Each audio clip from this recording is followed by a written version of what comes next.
নগাঁৱৰ ঢিঙৰ ৰাইজৰ ৰোষত পৰাৰ ভয়ত ঢিঙৰ লোক নিৰ্মাণ বিভাগৰ পৰিদৰ্শন বঙলাৰ পৰাই আজি পলায়ন বনমন্ত্ৰী চন্দ্ৰমোহন পাটোৱাৰীৰ। ৰাইজৰ ৰোষত পৰাৰ ভয়তে বনমন্ত্ৰী উপস্থিত নহল বাঘে বিচৰণ কৰি থকা নগাঁৱৰ ঢিঙৰ আঠগাঁৱত।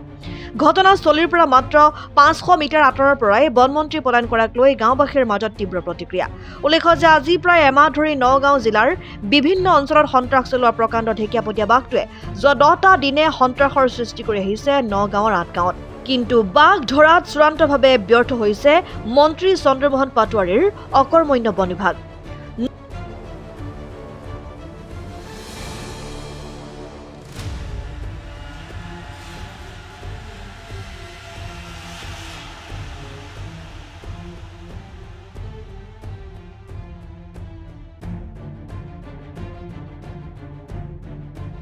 বাঘটো ভিডিঅ'বদ্ধ কৰাৰ কাৰণে আমাৰ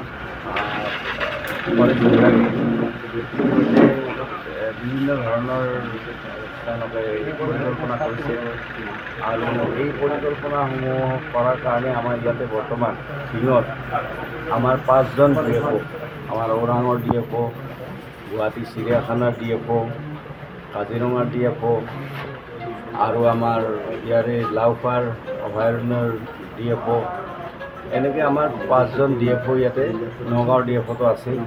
গতিকে 5জন DFO ইয়াতে মানে কেম্প কৰি আছে আৰু তেওঁলোকে বিভিন্ন ধৰণৰ ড্ৰোনেৰে তেওঁলোকৰ বাঘটোৰ লোকেশ্যনটো তেওঁলোকে ট্ৰেছ কৰি আছে, বৰ্তমান চাই আছে আৰু কেনেকৈ বাঘটো পিঞ্জৰাবদ্ধ কৰিব পৰা যায় তাৰ কাৰণে যি আঁচনি তেওঁলোকে লৈছে এই আঁচনি আমি ভাবোঁ যে সফল হ'ব বুলি আমি সম্পূৰ্ণ আশাবাদী। মই ডিটেইলছ নকওঁ, বিশেষ হ'ব, গতিকে আমি সোনকালে আমাৰ এইটো সফল হ'ব বুলি আশা।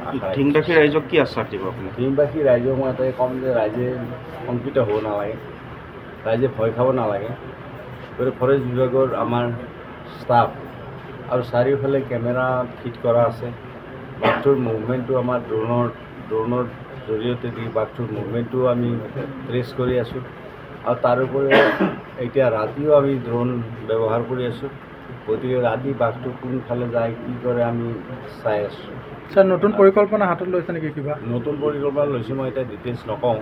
তাকে আলোচনা কৰিলোঁ আমাৰ DFOসকলৰ লগত আৰু আমাৰ ছেক্ৰেটেৰী ফৰেষ্ট তেখেতেও আহিছে, আজি ডাঙৰীয়া, আমাৰ এডিশ্যনেল প্ৰিন্সিপাল CCF আমাৰ মানে আহিছে লগত আমাৰ, আৰু তাৰোপৰিও আমাৰ সন্দীপ কুমাৰ তেখেতে প্ৰিন্সিপাল CCF ৱাইল্ড লাইফ তেখেতো আছে।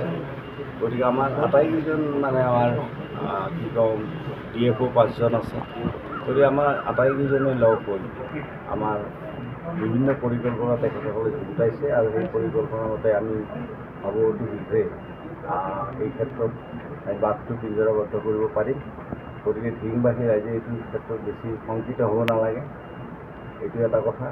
আৰু দ্বিতীয় কথাটো হৈছে যে বাঘটো আমি নিৰাপদৰ মানে পিঞ্জৰাবদ্ধ কৰিব লাগিব। গতিকে সেইকাৰণে অলপ ষ্ট্ৰেটেজিটো অকণমান টাইম লাগিছে 2 এদিন। গতিকে এইটো হৈ যাব, এইটো অসুবিধা আকৌ নহয় আৰু আমি ভাবিছোঁ সোনকালে এই কথাটো হৈ যাব। ইতিমধ্যে 2টাকৈ হাতী আনি থকা হৈছে, 2টা হাতী আদি আহি পাব। গতিকে কিয়, কাৰণ বাঘটো ভিতৰত যেতিয়া সোমাই যায় বাহনিৰ মাজত, তো তালৈকে আচলতে আমাৰ গাড়ী মটৰ তেনেকৈ নাযায় বা আমাৰ যিসকল মানে কোনো ধৰণৰ গাড়ী তাত যোৱাটো সম্ভৱ নহয়। হাতী হ'লে সেই অঞ্চললৈকে যাব পাৰিব। গতিকে হাতীৰ দ্বাৰা হাতী সেইটোও এটা কথা আছে। আৰু আমি এতিয়া বৰ্তমান যিটো ষ্ট্ৰেটেজি আমি বনাইছোঁ তাতো হাতীৰ প্ৰয়োজন আছে। গতিকে হাতী দুটা আজি আহি পাব, এতিয়া অলপ পিছতে আহি পাব। গতিকে আমি ভাবোঁ যে ইয়াৰ জৰিয়তে আমাৰ যিটো পৰিকল্পনা আমি এতিয়া কৰিছোঁ, এই পৰিকল্পনাৰ জৰিয়তে আমাৰ বাঘটো পিঞ্জৰাবদ্ধ কৰিবলৈ আমি সক্ষম হ'ম বুলি আমি আশা ৰাখিছোঁ ফৰেষ্ট বিভাগে। আৰু বিশেষকৈ মই ঢিংবাসী ৰাইজক আৰু বাঘটো এতিয়া য'ত ট্ৰেছ কৰা হৈছে, যিখিনি ঠাইত আছে বুলি কোৱা হৈছে, আমাৰ ড্ৰোনৰ ফটোৰ পৰা আমি চালোঁ, তো সেই অঞ্চলৰ গাঁৱৰ ৰাইজে অত্যন্ত সহায় কৰিছে। মই তেখেতসকলক বহুত ধন্যবাদ দিছোঁ। গতিকে ফৰেষ্ট বিভাগৰ সকলো বিষয়াই তেখেতসকলক শলাগ লৈছে আৰু তেখেতসকলে কিমান সহযোগ কৰিছে, তো সেই কথাখিনিও আমি আজি জানিলোঁ আৰু মই ৰাইজসকলকো তাৰ কাৰণে ধন্যবাদ দিছোঁ আৰু ৰাইজৰ সহযোগ এনেধৰণে পাম বুলি আশা দেখা গৈছে যে খেতিপথাৰ বহুত নষ্ট হৈছে। হয়, যিবিলাক খেতিপথাৰ নষ্ট হৈছে ইতিমধ্যে আমাৰ প্ৰিন্সিপাল CC ৱাইল্ড লাইফ তেখেতক কোৱা হৈছে আজি যে যিখিনি খেতিপথাৰ নষ্ট হৈছে এই খেতিপথাৰখিনি কম্পেনচেশ্যন আমি ফৰেষ্ট বিভাগৰ পৰা দিয়াৰ কাৰণে আমাৰ principal CC wild life Sandeep Kumar ডাঙৰীয়া আমাৰ লগত আছে, গতিকে তেখেতক এই সম্পৰ্কত আমি কৈছোঁ আৰু লগতে সকলো ৰাইজে সহযোগ কৰিছোঁ। আমাৰ DDP মণ্ডলৰ প্ৰেচিডেণ্টৰ দিনে নিশাই লাগি আছে, তেখেতে ৰাইজৰ লগতে আমাৰ জিলাৰ প্ৰেচিডেণ্টো আহিছে আৰু অন্যান্য ছেক্ৰেটাৰীসকলো লাগি আছে আৰু তেখেতসকলে যিখিনি আমাক সহায় সহযোগ লাগে, বাঁহ লাগে, আমাক লেবাৰ লাগে, গোটেইখিনি তেখেতসকলে সহযোগ কৰিছে, ৰাইজেও সহযোগ কৰিছে। মই ধন্যবাদ দিছোঁ তাৰ কাৰণে তেখেতসকলক। আচলতে খুব এটা দুখজনক বিষয় আৰু খুব এটা পৰিতাপৰ বিষয় যে এজন মন্ত্ৰী, বিভাগীয় মন্ত্ৰী, বন মন্ত্ৰী তেখেতে আহি পেলাই এখন গাঁৱত এটা অঞ্চলত যিহেতু এটা সন্ত্ৰাসৰ সৃষ্টি হৈ আছে, এই সন্ত্ৰাসৰ সময়খিনিত ৰাইজৰ বুজবাজ নলয় তেখেতে 500 মিটাৰৰ নিলগৰ পৰা তেখেতে বিভাগীয় কাম কাজৰ বাবে আহি কথা বতৰা পাতি তেখেতে ইয়াৰ পৰা AC ৰুমত কথা বতৰা পাতি পেলাই তেখেতে গ'লগৈ। কিন্তু ৰাইজৰ যি দুৰ্দশা, ৰাইজ যে ইমান দিনত শংকাত ভুগি আছে সেই কথাখিনি আচলতে ওচৰৰ পৰা জানিবলৈ, বুজ ল'বলৈ তেখেতৰ কিন্তু 1 মিনিটো সময় নহ'ল। আচলতে বিভাগটো কেনেদৰে পৰিচালনা হৈছে এইটো বৰ আশ্চৰ্যজনক কথা। আচলতে খুব দুখৰ বিষয়, কথাবিলাক উপলব্ধি নকৰাটোৱে আচলতে চাগে আমাৰ বাবে আটাইতকৈ দুখৰ বিষয়। গতিকে আমি খুব লাজ পাইছোঁ আৰু খুব দুখ অনুভৱ কৰিছোঁ। তেখেতক আমি গৰিহণাও দিছোঁ ইয়াৰ পৰা যে ইমান নিলগৰ পৰা গৈ তেখেতে AC ৰুমত বহি বিভাগীয় কথাসমূহ পাতি পেলাই তেখেতে অফিচাৰবিলাকৰ লগত কথাবিলাক আলোচনা কৰিলে, কিন্তু ইমান নিলগৰ 500 মিটাৰ ওচৰত থকা এই গাঁওখনত ইমান সন্ত্ৰাসৰ সৃষ্টি হৈ আছে, ৰাইজ ভুক্তভোগী, ৰাইজ ঘৰৰ পৰা ওলাবলৈ ভয়ত আপোনাৰ শংকাত ভুগি আছে, কিন্তু সেই মানুহখিনি তেওঁলোকে বুজবাজ ল'বলৈ আচলতে তেওঁলোকে ইয়ালৈ আহিব নোৱাৰিলে। আৰু ইয়াতকৈ তেখেতক আমি আচলতে এতিয়া পলাতক বুলিয়ে ভিত্তি কৰিব লাগিব, কাৰণ তেখেতে পলাতক। তেখেত যদি আজি সন্মুখী হ'ব পাৰে, তেখেত যদি সৎসাহস থাকিল হয়, যদি ৰাইজৰ লগত মুখামুখি হ'ব পাৰে তেখেতৰ সৎসাহস থাকিল হয়, তেখেতে নিশ্চয় ইয়ালৈ আহিল হয়, ৰাইজৰ বুজবাজ ল'লে হয় আৰু বুজবাজ লৈ মেলি তেখেতে আগন্তুক দিনত কিদৰে এই বিষয়টোৰ পৰা পৰিত্ৰাণ পাব পাৰি, এই বিষয়টো কিদৰে খাম কাটিব পাৰি, ইয়াৰ বিষয়ে ৰাইজৰ লগত বহি আলোচনা কৰি তেখেতে ৰাইজৰ বুজবাজ লৈ পেলাই ইয়াৰ পৰা গ'ল হয়। আচলতে তেখেতৰ সৎসাহস নাই, তেখেতৰ সৎসাহস নাথাকাৰ বাবে এই ঘটনাটো ঘটিছে। হয় হয়, তো আপোনাৰ ইতিমধ্যে পোনপটীয়াকৈ আমি গমেই পাইছোঁ আৰু পোনপটীয়াকৈ ওলাই পৰিছে। তেখেতে 500 মিটাৰ নিলগৰ পৰা যদি যাব পাৰে, তাৰ কাষৰে যিহেতু গাঁওখনত যদি ৰাইজৰ বুজবাজ খবৰটো লৈ যাব, তেখেতৰ যদি 1 মিনিট সময় নহ'ল, তেতিয়াহ'লে তেখেতে পলাতক। তেখেত আজিৰ দিনত ভয়াতুৰ, কাৰণ তেখেতে ৰাইজৰ সন্মুখামুখি হ'ব পৰা তেখেতৰ সৎসাহস নাই। থকা হ'লে তেখেতে আহিল হয়, সন্মুখামুখি হ'ল হয় আৰু পৰৱৰ্তী পৰ্যায়ত কিদৰে এই বিষয়টো আগবঢ়াই লৈ যাব পাৰি, উচ্চ পৰ্যায়লৈ কিদৰে ৰাইজক পৰিত্ৰাণ দিব পাৰি, সেই বিষয়ে তেখেতে বহি পেলাই ৰাইজৰ লগত আলোচনা কৰি মেলি এই বিষয়টো আগবঢ়াই লৈ গ'লগৈ। এনে এজন মন্ত্ৰী য'ত আছে সেই বিভাগটো কিমান দক্ষ হ'ব বুলি ভাবে? আচলতে দক্ষ নহয়, অদক্ষ বুলি পৰিচয় ইতিমধ্যে পাইছে, কাৰণ যিহেতু এজন মন্ত্ৰী ইমান ওচৰৰ পৰা আহি যেতিয়া তেখেতে সন্মুখী হ'ব নোৱাৰিলে, তেওঁ অদক্ষই হ'ব লাগিব। যিটো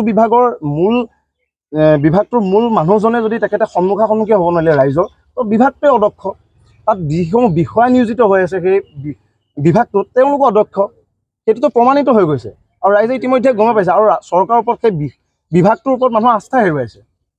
ইতিমধ্যে দেখা গৈছে যে মন্ত্ৰীগৰাকী ইয়ালৈ আহিব বুলি যথেষ্ট সংখ্যক পুৰুষ মহিলা ইয়াতে উপস্থিত আছিলে, কিন্তু তেখেত নাহি পেলাই গুচি গ'ল। এতিয়াও আমি পৰিলক্ষিত কৰিছোঁ যথেষ্ট সংখ্যক মানুহ ইয়াত আছে। হয়, চাওক, সংখ্যাত ভুগি থকা যিখিনি মানুহ আছে আমাৰ ৰাইজে, যে তেওঁলোক খুব আশাবাদী আছিলে তেখেতৰ কাৰ্যকলাপক লৈ। তেখেতে আহি পেলাই আমাক সান্তনা হওক, এষাৰ মাত দিব, তেখেতে আমাৰ পৰিস্থিতিৰ বুজবাজ ল'ব। স্থানীয় মানুহখিনি সেইখিনি আশা থাকিবই, প্ৰত্যেকটো অঞ্চলৰে সেইখিনি মানুহখিনি সেই আশাটো থাকে, কিন্তু তেখেতে সেই আশাখিনিক নস্যাৎ কৰি পেলাই তেখেতে আশাখিনিক তেখেতে গুৰ মাৰি পেলাই তেখেতে 500 মিটাৰ নিলগৰ পৰা তেখেতে বিভাগীয় কৰ্তৃপক্ষৰ লগত AC ৰুমত বহি কথা বতৰা পাতি আজি গুচি গৈছে।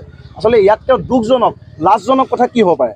ই এক গৰিহণাযোগ্য এক বিষয়। গতিকে আমি ঢিং আঞ্চলিক ছাত্ৰ সন্থাৰ তৰফৰ পৰা ঢিঙৰ 8 গাঁওবাসী ৰাইজ আৰু ঢিংবাসী ৰাইজৰ তৰফৰ তেখেতক আমি গৰিহণা দিছোঁ আৰু খুবেই লজ্জা অনুভৱ কৰিছোঁ। কেইদিনমানৰ পূৰ্বে পৰ্যটক মন্ত্ৰী জয়ন্ত বৰুৱা আহিছিল, তেখেতে কৈছিল 1-2 দিনৰ ভিতৰত যিকোনো প্ৰকাৰে বাদ কৰিবলৈ সক্ষম হ'ব, কিন্তু সেয়াও নহ'ল।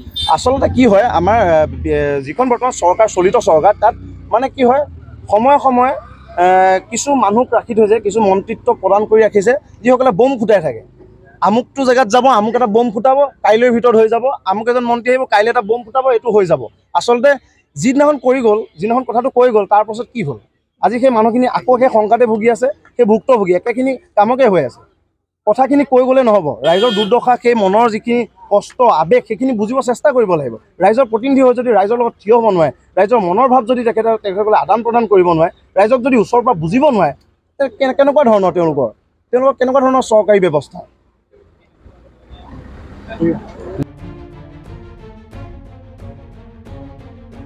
নগাঁৱৰ পৰা বিভূতিবাৰ ৰিপৰ্ট, ডেমক্ৰেটিক আছাম।